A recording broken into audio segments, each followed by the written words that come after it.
Et justement, en parlant de cette double casquette, il y a une étude qui a été publiée il y a quelques semaines, quelques jours par Leeway et le Fleet Network qui dit que 18,4% des juristes de la French Tech, dont tu fais partie, occupent à la fois le poste de Legal Ops en plus de leur casquette de juriste entre guillemets classique. C'est quoi le quotidien justement d'un juriste avec une double casquette? Comment tu t'organises? Comment tu organises ton temps en fonction de ces deux objectifs? Est-ce que tu as une organisation vraiment silotée? Comment tu fais? Alors au tout début, et c'est ce qu'il y a d'ailleurs dans mon contrat de travail, c'est réparti en termes de pourcentage de temps, et où je suis censée passer 60% de mon temps sur des fonctions juridiques et 40% de mon temps sur des fonctions ops. Dans la pratique, c'est bien différent. Et écoute, ça dépend. C'est forcément lié aux enjeux business de la boîte et les moments de forte pression et de forte activité. La casquette legal prend plus le dessus. En revanche, chez Handicap, on fonctionne en quarter et on se met des objectifs par quarter. Et on s'est rendu compte avec Audrey qu'il y avait plusieurs quarters d'affilée où les objectifs ops avaient été dépriorisés. Et où là, tu vois, ça fait 2 gros mois que j'ai remis les bouchées doubles sur ces sujets-là. Et donc, du coup, comment je m'organise? Je me mets des deadlines. Et voilà, je me dis à telle date, il faut qu'il y ait tel chantier ops qui soit terminé. Ok. Et là, je me contrains, en fait, si tu veux. Là, je m'organise un peu avec de la contrainte, pas dans le sens péjoratif du terme. Mais je matérialise beaucoup plus les deadlines pour les rendus, parce que sinon le run prend le dessus. Et donc tu te bloques des créneaux sur ton agenda en te disant voilà, sur ce slot je bosse uniquement sur les apps, je me coupe de tout et j'en discute avec Audrey, elle est prévenue, je ne bosse que sur ça. C'est ce que je fais dans tous les cas au quotidien, parce que donc, du coup j'ai pas mal de sujets de run, mais j'ai aussi des sujets plutôt projets, même pour ma casquette de juriste pure. Donc du coup, d'une manière générale, je fonctionne beaucoup en bloquant des plages horaires pour ne faire que ça. Parce que sinon, je peux effectivement avoir tendance à t'éparpiller, à bosser sur 3 sujets à la fois et ne pas avancer. Ce qui est le de tout le monde. Oui, je pense. Pareil, du fait de l'organisation d'être déconcentré à certains moments et de se disperser. Ouais, et surtout, en fait, du coup, moi, je me book des plages horaires pour faire une tâche unique. Ou pas forcément une tâche unique, mais à minima bosser sur un projet à la fois. Tu discutes régulièrement avec des legal ops comme toi qui ont cette double casquette? Non, en toute honnêteté. J'ai beaucoup discuté avec des legal ops monocasquettes, mais non, j'ai jamais eu l'occasion de discuter avec des legal ops et aussi legal. Ouais. Non. Ouais, parce que sur une journée, c'est 24 heures, une journée complète. Les journées de travail, c'est entre 8 heures ou plus en fonction des contextes. Tu en parlais tout à l'heure des moments de grosse pression. Le plus frustrant pour un profil comme le tien qui a cette double casquette, quelle que soit sa profession d'ailleurs, c'est le manque de temps pour se consacrer à 100% dessus. Et là, il y a un autre sujet qui entre en jeu, c'est le sujet de la frustration. Comment on fait pour pallier à cette frustration, pour ne pas que ça impacte aussi l'aspect totalement juridique de cette double casquette? Tu fais bien de parler de frustration, parce que c'est quelque chose de totalement réel. Et du coup, la réponse qui suit sera la mienne. Mais en tout cas, moi, ma solution pour pallier à ça, c'est de toujours trouver des nouveaux moyens d'être plus productive. Et je sais que c'est vraiment le point qui, pour moi, est le plus à améliorer et sur lequel je me remets constamment en question, c'est mon organisation de travail. Parce que j'ai pas envie de négliger ni le côté ops, ni le côté juridique au profit de l'un. Je suis foncièrement passionnée par les deux. Et donc, du coup, en fait, je veux faire les deux. J'ai pas de concession. Et tu ne te verrais jamais passer à 100% sur l'un ou sur l'autre? Si, mais pas tout de suite. D'accord. Si, je me verrais un moment dans ma carrière être 100% legal ops plus tard, ou avoir un poste responsable juridique.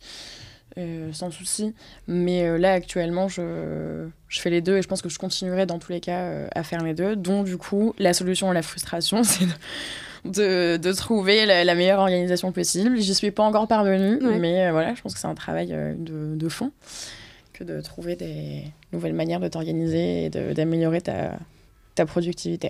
Et quel conseil tu donnerais aux juristes qui, comme toi, souhaitent devenir Legal Ops et à qui on propose cette double casquette?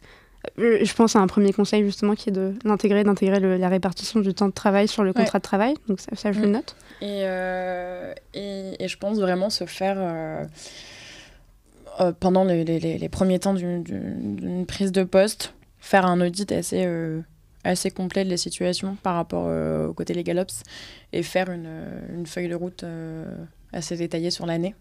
Pas sur un temps trop court, je pense qu'un an c'est pas mal. Et une fois qu'on sait ce qu'on veut achever au niveau chantier Legal Ops sur l'année, parce que la fonction de Legal Ops a du run, mais le run n'intervient qu'une fois que tu as mis en place tes gros projets. Donc les premiers temps, ça sera forcément de l'exécution au niveau d'un projet. Et donc je pense que voilà, tu te fais une feuille de route et tu l'étales sur l'année. Et tu respectes ce calendrier-là. Et à côté, tu gères ton run et tes fonctions de juriste un peu pompier, quoi. Et surtout, quand on arrive, on se dit, mais en fait, on veut faire plein de choses. Et on arrive avec plein d'idées. Et parfois, on peut avoir des personnes, ou nous-mêmes d'ailleurs, on peut s'engager en proposant plusieurs choses et en s'engageant d'ailleurs sur la réalisation de ces choses, sur un laps de temps qui est d'un trimestre ou d'un semestre. J'en parle. J'en ai payé les frais, donc... Voilà, on est nombreux à en avoir payé les frais. Justement, qu'est-ce que tu conseilles? Tu conseilles une roadmap beaucoup plus réaliste et de ne pas avoir peur de faire les choses doucement, lentement, mais en tout cas en ayant des petites victoires qui permettent justement de pallier à cette frustration. Oui, tout à fait. Et ce que je conseillerais aussi, que j'ai pas forcément fait dans un premier temps, que j'ai fait a posteriori, c'est que comme tu l'as dit, moi je suis arrivée vraiment pleine d'envie et d'énergie et j'avais envie de faire plein de choses, mais plein de choses, que ça soit réorganiser nos meetings qu'on a 2 fois dans le mois, réorganiser la formation, knowledge management, l'onboarding, le CLM, le machin, le truc, et les KPI. Et tu vois, je me souviens avoir passé beaucoup de temps sur tout un projet de comment on va améliorer nos réunions d'équipe. Okay. Et vraiment, ça me tenait particulièrement à cœur. Je me suis vachement documentée sur... le concept des réunions d'une manière générale, à quoi ça sert, comment tu peux les améliorer, etc. etc. Et c'est après une discussion justement avec Audrey qu'on s'est dit toutes les deux, mais en fait, il y a des chantiers Ops qui sont beaucoup plus prio. Et donc, du coup, moi, je pense que la première chose à faire, c'est vraiment se poser la question de ok, t'as plein d'idées et c'est super, mais quel est le problème que tu veux solutionner, là, actuellement, dans la situation dans laquelle t'es, avec cette super idée?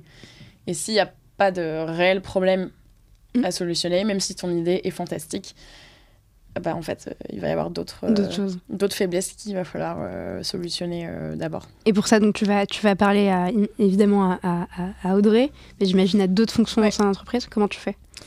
Bah écoute, là en plus, je suis en plein dedans parce que je suis en train de faire la roadmap 2023. Je n'ai pas encore terminé. Mais je pense que ça se fait en 2 temps. Mais déjà, pour moi, la chose primordiale à faire, c'est vraiment de mettre côte à côte les objectifs annuels de la société et en quoi, toi, juriste, au jour le jour, tu peux soutenir ces objectifs-là.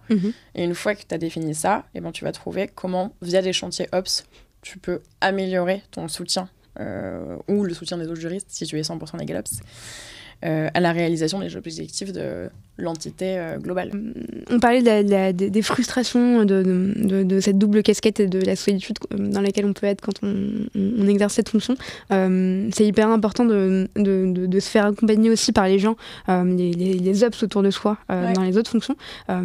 Typiquement, Sébastien H, qu'on a reçu il y a quelques semaines, nous disait qu'il a été le premier à initier la fonction ops chez EuroAPI. Le légal a été précurseur. Dans plein de boîtes de la tech, c'est le contraire. On voit des RevOps, des SalesOps, des DevOps, et ensuite potentiellement arriver des LegalOps. Est-ce que tu vas solliciter ces équipes Ops? Est-ce que vous collaborez ensemble? Comment vous vous coordonnez?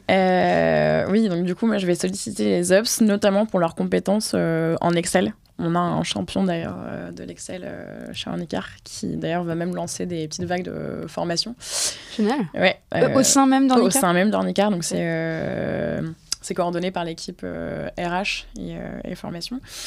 Et donc du coup, j'avais pas mal demandé son aide pour la construction d'une matrice de risque et où en gros j'avais besoin de formules un peu savantes pour scorer mon risque et que en fonction de cases que je coche ou que je ne coche pas et qui sont du coup liées à des indices de pondération, et ben ma matrice apparaisse d'un coup en rouge, en orange ou en vert en fonction du degré du risque. Et ça, et il m'a vraiment en fait il a fait toute la partie arrière, je sais pas comment tu peux appeler ça, mais toute la partie back. Ouais, voilà, back dans mon super algorithme.